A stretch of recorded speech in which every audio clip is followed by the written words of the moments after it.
Сегодня уже третий день принудительной мобилизации на войну, на ту самую войну, которую развязала банда ФСБ во главе с Путиным и Патрушевым и Шойгу, ну и еще с другими товарищами. В 1999 году, когда банда ФСБ рвалась уже окончательно захватить власть в России, они взорвали дома. Один в Буйнакске, два в Москве, один в Волгодонске. И в Рязани были задержаны ФСБшники, когда уже были взорваны 4 дома, и вся Россия искала чеченских террористов. Тогда они уничтожили 307 русских. До этого тоже были теракты, которые проводила эта же банда. Но когда в Рязани были задержаны двое сотрудников, двое мужчин и одна женщина, тогда всем и Патрушев сказал, что это были учения и никакой не сахар, а после этого закончились эти теракты, да, взрывы домов резко перестали происходить в России. И этот единственный террористический акт, который был засекречен на 75 лет бандой ФСБ. Мы все знаем эту историю. Кто постарше, те прекрасно все это знают и помнят. Многие не хотели верить, что это может быть, что ваша ФСБ, ваш президент могут такое сделать. Но это так. И у русских был договор со своей властью, с этой бандой ФСБ, что банда ФСБ от имени русского народа, помните, когда эти взрывы произошли, Путин сказал, что это не вызов только государству, только там армии и полиции, это вызов всему российскому народу. Тем самым он попросил вас помочь. А помочь в чем? Помочь в утоплении в крови бедный, многострадальный мой чеченский народ. И вы пошли топить в крови. Это как в том анекдоте. Не там, где потерял, искали, а там, где светло, удобно. И вы пошли топить. И вы все молчали. Многие знали вы, что чеченцев убивают просто так. Да, работала сильно машина пропаганды. Те, кто особо не вдавался в эти подробности, верили этой пропаганде. Но по большому счету умные люди среди русских знали, что это сделал ФСБ. Но вы промолчали. Вы промолчали даже не столько, сколько убийство, геноцид очередной чеченского народа, сколько тех самых 307 русских женщин и детей, которые спали в своих домах, убили. Вы их предали. Но я сейчас не хочу вас обвинять в этом трудное положение для вас. Я сейчас не для этого записываю это видео. У вас был с ним договор, что вы не лезете к ним, они не лезут к вам. Они вам разрешают зарабатывать какие-никакие деньги, вы им разрешаете разграблять всю Россию с условием, что они вас не трогают. Да, можно убивать чеченцев, можно убивать грузин, сирийцев, украинцев, но вас не трогают. Подленькая, да, позиция, но она работала. В Чечне же, в Чеченской республике Ичкерия, произошло немножко по-другому. Ваша бандармия совершила страшные преступления, военные преступления, преступления против человечности, акт геноцида, акт агрессии в начале. И чеченцам поставили, как и положено ставить условия заложнику и террористам, поставили условия жизнь в обмен на лояльность.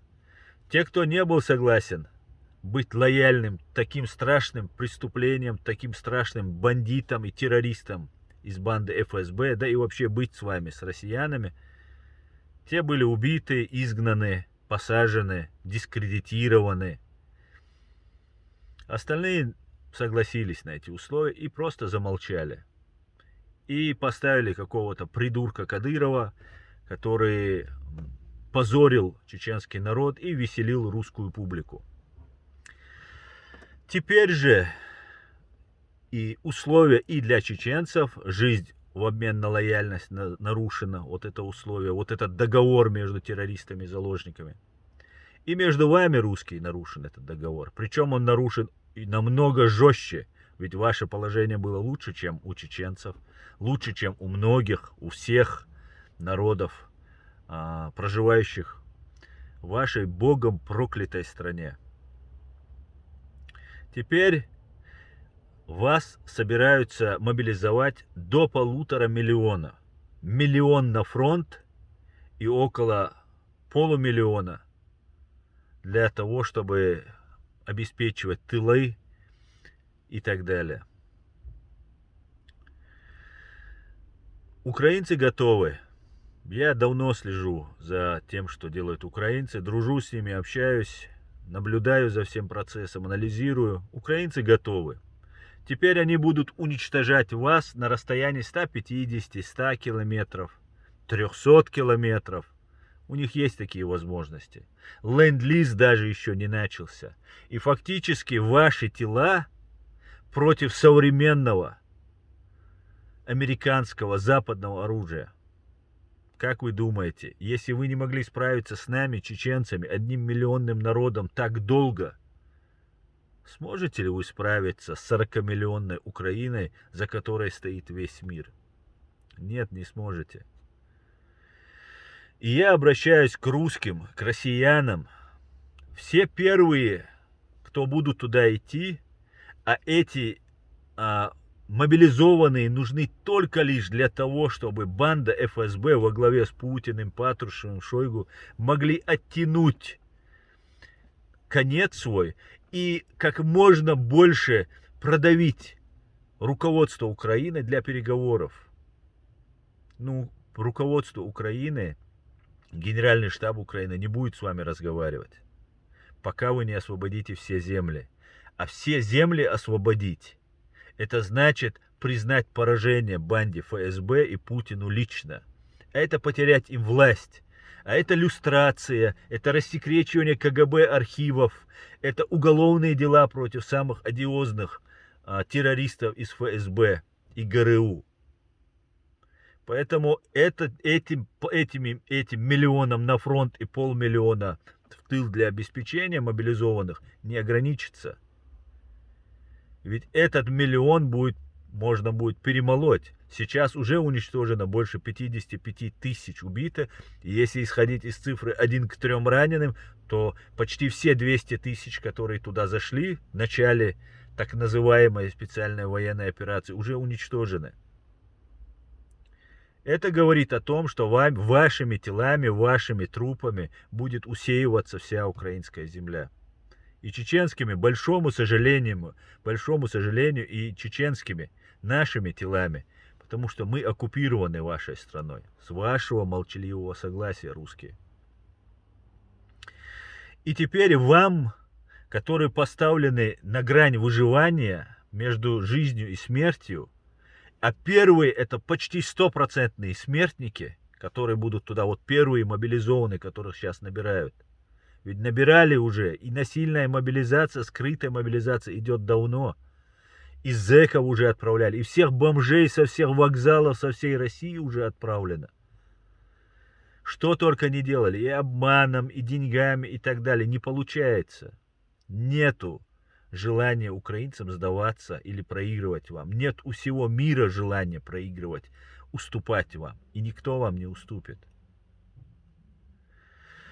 Я призываю русских, кто еще имеет хоть капли здравого смысла, чести, совести, достоинства, оказывать сопротивление, не идти на эту войну, прятаться, сжигать военкоматы, делать все возможное, вести активную информационную, пропагандистскую работу и восстать, я призываю русский народ. Ведь вы были теми, кто говорил, что вы тут самые главные в этой России. Ну, покажите, насколько вы главные. Не отдавайте ваших сыновей на смерть. Не отдавайте их туда, где они будут убивать абсолютно невиновных людей, которых они уже убили очень много. Только в одном Мариуполе 87 тысяч гражданских убито. Поэтому я призываю к русским, призываю к россиянам. Выходите, не стойте, не молчите, женщины. На вас, на русских женщин держалась Россия всегда. Теперь ваши сыновья, братья, отцы, они будут отправлены на смерть, на практически стопроцентная смерть. Все, кто пойдут туда в первых группах, которые будут туда отсылаться.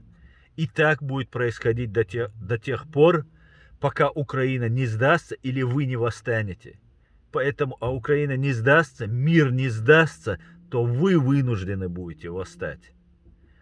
Так лучше это начинать делать сейчас, а не ждать, пока первый миллион или первые 100 тысяч человек погибнет. Я призываю делать все возможное, чтобы не дать осуществить эту мобилизацию. Я призываю к акту гражданского неповиновения. Никто не должен уходить на работу. Никто не должен подчиняться, слушать, выполнять указания вот этой преступной террористической власти. Эта власть уже засиделась. Банда ФСБ должна быть отодвинута от власти.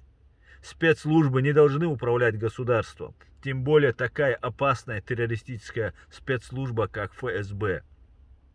Нужно рассекретить архивы. Мы должны вернуться к 1991 году. Рассекретить архивы, наказать виновных КГБ, ФСБ, ГРУ. Все те, кто убивал чеченцев, грузин, сирийцев, украинцев. И первых они убивали русских. Вашими руками они убивали нас и убивали еще вас, чтобы разозлить на нас, сказать, что это сделали мы. Сказав, что это сделали мы. Это конец, я уверен, рано или поздно, когда пойдут огромное количество трупов, рано или поздно вы очухаетесь, вы проснетесь. Вы должны это сделать сейчас, конечно, не ждать, пока первые трупы пойдут. Рано или поздно вы свергнете эту власть. И мы все свергнем эту преступную ФСБшную власть. Я желаю удачи, успехов всем, кто выйдет против этой власти, ФСБшной, преступной, террористической власти, которая убивает не только настоящее, не только нашу жизнь, она убивает наше будущее, будущее наших детей. Меня зовут Аслан Арцуев, я правозащитник, и я вас призываю, выходите на митинги, сражайтесь, сжигайте эти военкоматы, сжигайте все необходимые документы, чтобы вас никак нельзя было мобилизовать. Даже вам дать оружие нет у этой власти. Это как в 1941 году по одной винтовке на 5 человек будет так в Украине. Сейчас уже кто воюет в Украине, у них нету ни бронежилетов, ни касок нормальных, ни питания, ни одежды, ничего фактически нет. Вас на фронт будут просто заваливать мясом, вашим мясом. Проснись, русские, теперь ты не можешь сидеть, спрятавши голову в песок. Теперь пришли за тобой. Вчера приходили за мной, сегодня за украинцами, а вот сейчас уже настала твоя очередь. Пусть восторжествует справедливость. И пусть будет суд над террористами из ФСБ и ГРУ. Всего хорошего, друзья.